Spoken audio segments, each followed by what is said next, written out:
Hi, I'm Dr. Joe Broderick. We're here today on Thursday at a very exciting International Stroke Conference, and we'd like to tell you about some of the highlights today that have gone on. First, though, I'd like to say, I guess I'm from the University of Cincinnati, and I'll have some of my colleagues introduce themselves.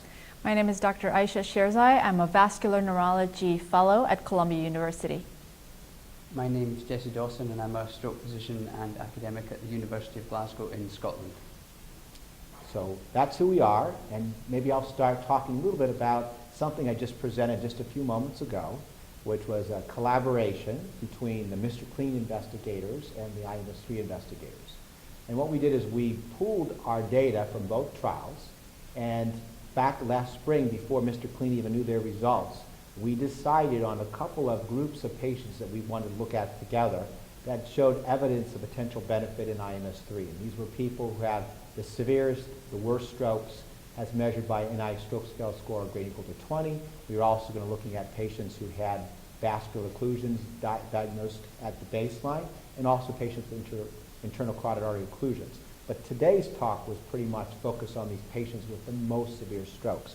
So what happened with this most severe strokes was that when we put those two together, we found that patients who got endovascular therapy after IVTPA, and everybody had gotten IVTPA within 3 hours, that they did better on average than patients who had just gotten IVTPA alone. And the difference, the absolute difference, was about 10 to 11% between those who got the endovascular therapy and just IVTPA. And that was pretty consistent no matter how we did the analysis, whether we looked at the range of handicap or disability on the modified Rankin scale, or whether we looked at those people who were just functionally independent as measured by a Rankin of 0 to 2. So again, it was very exciting, very consistent, and both trials gave pretty much the same results, even though Mr. Clean had newer technology. So that was very comforting to see, and I think the bottom line means that for the very severe patients, what we really need to be thinking about is how we can get them to the right place to get endovascular therapy as quickly as possible, assuming that we're also getting IVTPA started as quickly as possible. And that's going to be one of the challenges over the next 4 or 5 years, is how we reorganize our system of care from when the patient first has their stroke signs and symptoms and they call 911 to where then they're picked up and brought to whatever hospital. But you want to talk a little bit about your study? Sure.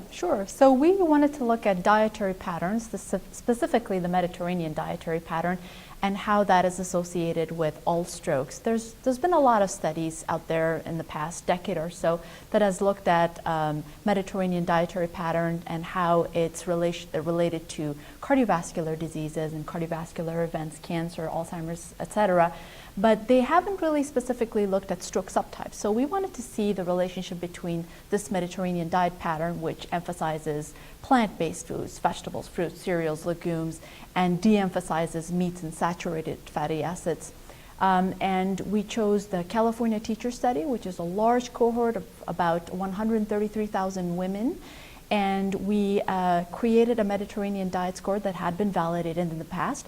And we found out that women who adhered to the highest score, or to the highest form of Mediterranean dietary pattern, actually did very well, and they had very low risk of ischemic stroke and all strokes. However, we didn't really find any relationship with hemorrhagic stroke and Mediterranean diet pattern, possibly because the number of patients with hemorrhagic stroke was very low. So this has a lot of implications in the society, given that only 1%, well, maybe less than 1% of US adults age 50 and above have an ideal diet. And this is based on the report that just came out. And it basically tells us that we really need to focus on diet as a very potentially strong modifiable risk factor in the community.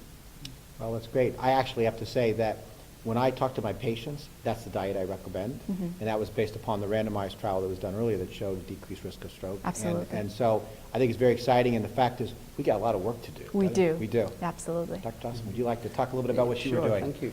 So we performed a small study at the opposite end of a patient's stroke journey, and that's in patients who've been left with chronic arm problems after an ischemic stroke. And we explored the potential for a new implantable nerve stimulation system to augment recovery after stroke. So we took 20 patients at least 6 months after an ischemic stroke, and we randomized them to intensive physical therapy or intensive physical therapy with the implantation of the nerve stimulation system. The patients each had 6 weeks of physical therapy, which incorporated 2-hour sessions 3 days a week. Roughly 300 to 400 therapy movements were performed in each session, and in the patients with the implantable nerve stimulation system, they had a brief period of nerve stimulation performed with each movement, so 300 or 400 stimulations per session.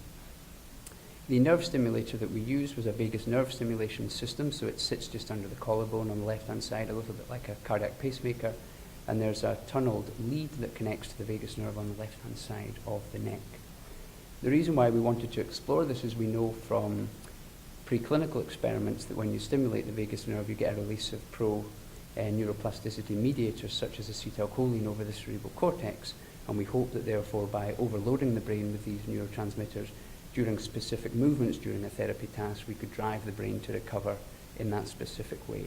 And indeed, there are numerous animal experiments from the University of Texas that show good, promising preclinical data. The aim of our study was initially just to show that this was a feasible and safe thing to do in a chronic stroke population. There are some sensitivities around general anesthetic and implanting devices in this patient group, but certainly we found it to be very feasible. Every patient completed the entire therapy protocol, and we saw no serious adverse device effects. There were no worrying safety signals from the trial, and very encouragingly, we saw that when we used one of the measures, the upper extremity Fugl-Meyer score, at baseline and compared the change in values over the course of the therapy period, we saw a much bigger change in the VNS treated group, so the patients who had the nerve stimulation. And that change was on average 6.7 points greater in the VNS group, which is well above the minimum clinically significant difference. So we saw very positive efficacy data from the small trial. And when we looked in detail at the patients who responded to VNS and looked at their MRIs, so the structural integrity of their corticospinal tracts and the size of their infarcts, we found we were able to get clinical responses in patients with very, very adverse baseline MRI factors that we didn't see in any control patients. So what we hope is that we'll verify this in subsequent studies, but what we hope is that we're able to translate some patients who wouldn't respond to normal physical therapy measures to a clinical response by augmenting their neuroplasticity changes. Well, that's very, very exciting. Fascinating. And I know a lot of people doing stimulation through here, but in some Indeed. respects, it's easier that you can do it through here because you have to wear something or kind of keep doing Yeah. it, and it's a little bit harder when you're doing the therapy. Absolutely. Whereas this, you're not thinking about while you're doing the therapy, so there's Absolutely. advantages. Yeah. It's much more user-friendly in that regard. The negative side of the implantable system is the patient needs an intervention, an operation, but it's a single one-off intervention, and then thereafter it's just a normal therapy session, and the therapist just has a push button that activates And the then device. eventually, I guess they would have that removed, I would assume. They could, absolutely. Yeah, Yeah. so, well, great. Absolutely. Thank you. Well, those are some of the exciting results of the conference. For those of you who are here, we hope you continue to enjoy the last day tomorrow, and we look forward also to seeing you next year. Thank you.